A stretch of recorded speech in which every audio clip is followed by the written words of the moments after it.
నమస్తే సకులు. ఈరోజు కథ పేరు మారిపోయిన పెళ్లి కూతురు. కోసలరాజుకు కొడుకైన కమలాకరుడు, వాడు అందానికి నవమన్మధుడు. ఆ నగరంలోనే ఒక భట్రాజు ఉండేవాడు.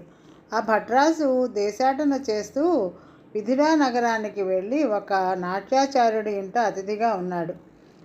ఒకనాడు ఆ నాట్యాచార్యుడు భట్రాజుతో, రేపు రాజసభలో రాజకుమార్తె నేను చెప్పిన కొత్త నాట్యం ప్రదర్శించబోతోంది అని చెప్పాడు. ఆ నాట్యం చూడాలని వేడుక పుట్టిన భట్రాజు నాట్యాచార్యుడి వెంట రాజసభకు వెళ్ళి కూర్చున్నాడు.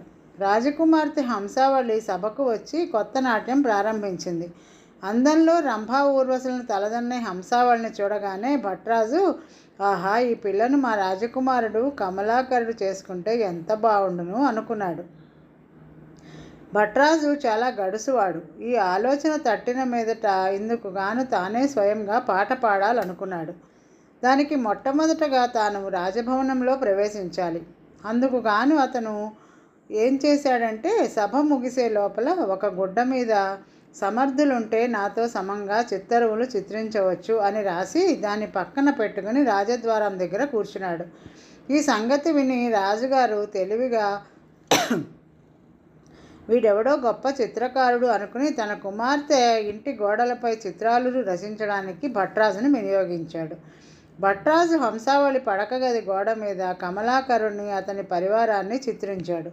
కానీ ఆ బొమ్మలో చిత్రించిన వాడు ఫలానా రాజకుమారుడని తానే చెబితే మోసం చేస్తున్నాడని రాజకుమార్తె అనుకోవచ్చు. హంసావళి తానే ఆ బొమ్మ ఎవరిది అని అడగలేదు. అందుచేత భట్రాజు ఇంకొక యుక్తి చేశాడు. నమ్మకస్తుడైన మిత్రుడిని ఒకరిని సహాయం కోరి వాడికి ఏం చేయాలో ముందుగా బోధించాడు. భట్రాజు మిత్రుడు వెర్రిబాగుల వాడిలాగా నటిస్తూ రాజభవనం వద్దకు వచ్చి రాజకుమారులను కాసేపు నవ్వించాడు. అది తెలిసి హంసావళి వాడిని తన భవనానికి పిలిపించింది. వాడు రాజకుమార్తె గది గోడ మీద భట్రాజు వేసిన బొమ్మ చూస్తూనే, అదేమిటి, కోసల రాజకుమారుడు కమలాకరుడు ఇక్కడికెలా వచ్చాడు? ఆహా, అతను ఎంత అందగాడు! అటువంటి అందగాడు ఈ భూప్రపంచంలో మరొకడు లేడు కదా అన్నాడు. అదేమిటి, ఈ వెర్రివాడు ఇలా అంటున్నాడు అని హంసావళి భట్రాజుని అడిగింది. వాడు చెప్పేది నిజమేనమ్మా, వీడెప్పుడో ఆ రాజకుమారుణ్ణి చూసి ఉంటాడు, అందుచేతనే బొమ్మ చూసి పోల్చగలిగాడు అని భట్రాజు చెప్పాడు. ఆ మాటతో హంసావళి మనసులో కమలాకరుడిపై ప్రేమ మొలకెత్తి దినదిన ప్రవర్ధమానం కాసాగింది. తన పని ఈ విధంగా ఇక్కడ ముగించుకుని భట్రాజు కోసల నగరానికి వెళ్ళి యుక్తిగా రాజకుమారుడితో ఈ జరిగిన సంగతంతా చెప్పాడు.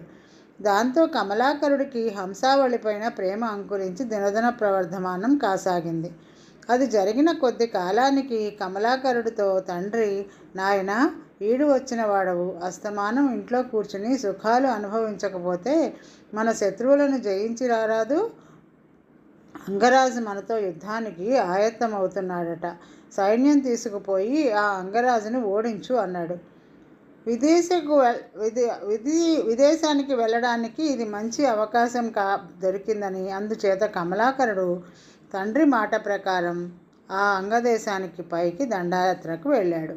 అంగరాజుతో యుద్ధం చేసి ఓడించడమే కాకుండా రాజును ప్రాణాలతో ఒంటరిగా పట్టుకుని వచ్చి భటులకిచ్చి తండ్రి వద్దకు పంపుతూ, నేను మన ఇతర శత్రువులను అందరినీ జయించి కానీ తిరిగి రాను అని కబురు చేశాడు.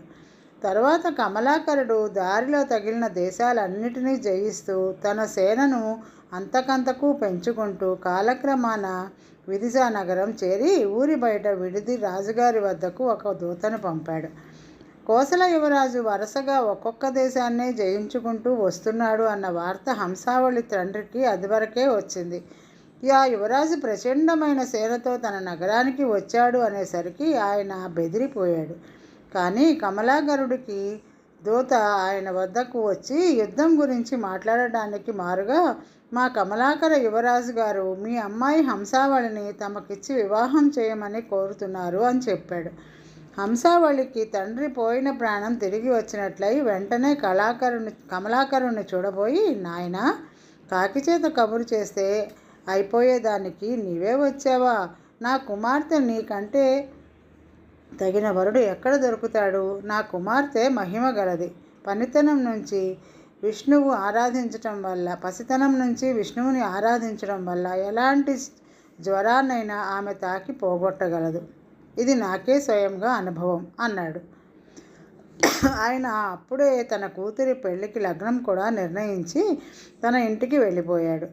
తనకు కమలాకరుడికి పెళ్లి నిశ్చయం అంటే హంసావళి నమ్మలేకపోయింది. తాను ఎవరిని పెళ్లాడాలని ఇంతకాలంగా కలలు కంటున్నదో అతడే తనకు దైవికంగా భర్త కావడం సాధ్యమా? ఈ పెళ్ళికొడుకు తన గది గోడ మీద చిత్రించినవాడా, లేక అదే పేరు గల మరొక రాజకుమారుడా? అతడి వెంట పెద్ద సేన ఉండడం చూసి తన తండ్రి దడుచుకుని తనకు వాడిని ఇవ్వడానికి ఒప్పుకున్నాడేమో. ఈ అనుమానాలు హంసావళిని బాధించసాగాయి. హంసావళి కవిత మంజరి, అశోక కవిత అని ఇద్దరు ఇష్టసఖులున్నారు.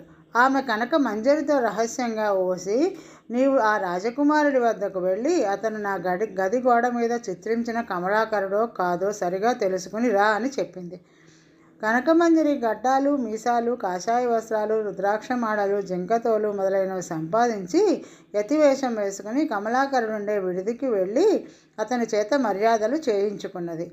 కానీ అతన్ని చూడగానే కనకమంజరికి మోహం ఆవేశించి ఎలాగైనా తానే అతన్ని పెళ్లాడాలని దుర్బుద్ధి పుట్టింది. అందుచేత కనకమంజరి ఇంటికి తిరిగి వచ్చి హంసావళితో, సఖి, నీవు నిజంగా ఎంత దురదృష్టవంతురాలివి. నేను వెళ్ళేసరికి నీ కాబోయే భర్త తాళ్లతో బంధించి బలవంతాన ఏదో మందలిస్తున్నాడు. అతనికి దయ్యం పట్టింది. నన్ను చూడగానే భూతవైద్యం చేతనవునా అని అడిగాడు. నేనేమో రక్ష కట్టి మళ్ళీ వస్తాను అని వాళ్ళతో చెప్పి వచ్చేశాను. మహారాజు గారు నీకు మొత్తానికి మంచి సంబంధమే కుదిర్చారు అన్నది. ఈ మాటలు వినగానే హంసావళి బెదిరిపోయి, సఖి, ఈ పెళ్లి తప్పించుకోవడం ఎలా అని కనకమంజరిని అడిగింది. మనం ఒక యుక్తి చేస్తే ఈ పెళ్లి నీకు తప్పుతుంది. మరొకరు ఎవరో నీ వేషం వేసి పెళ్లిపీటల మీద కూర్చోపెట్టి మనిద్దరం అరణ్య మార్గాన పడి పారిపోదాం అన్నది కనకమంజరి. మరెవరికో దేనికి? ఆ పెళ్లి కూతురి వేషం నీవే వేసుకో. నేను ముందుగానే అరణ్యంలోకి వెళ్తాను. తర్వాత నీవు కూడా తప్పించుకుని వచ్చి నన్ను కలుసుకో అని హంసావళి చెప్పింది. ఈ విధంగా ఆమె కనకమంజరి తన కోసం తవ్విన గోతిలో సూటిగా పడింది. పెళ్లి రోజు వచ్చింది. హంసావళి గదిలో ఆమెతో పాటు కనకమంజరి, అశోక నగరిక మాత్రమే ఉన్నారు. కనకమంజరి పెళ్లి కూతురి వేషం వేసుకున్నది. హంసావళి ఆమె దుస్తులు ధరించింది. కనకమంజరి హంసావళితో, సఖి, ముహూర్తం సమీపిస్తున్నది. నీవు పడమటి ద్వారం గుండా వెళ్ళి ఒక కోసు దూరం వెళ్ళాక అక్కడ ఒక పెద్ద బురుగ చెట్టు ఉంటుంది. దానిలో పెద్ద తొర్ర ఉన్నది. అందులో దాగి ఉండు. త్వరలో నేను వచ్చి నిన్ను కలుసుకుంటాను అని చెప్పింది. రాత్రి సమయం హంసావళి చీకటిలో ఎవరికంటా పడకుండా పడమట ద్వారం గుండా కోసు దూరం నడిచి కనకమంజరి చెప్పిన బురుగు చెట్టు దగ్గరికి వచ్చింది. కానీ ఆ చీకటిలో ఆ చెట్టు త్వరలో దూరి కూర్చోడానికి, దాక్కోవడానికి ఆమెకి అసహ్యం వేసి దాని సమీపంలోనే ఉన్న మర్రి చెట్టు ఒకటి ఎక్కి కనకమంజరి రాక కోసం ఎదురు చూడసాగింది.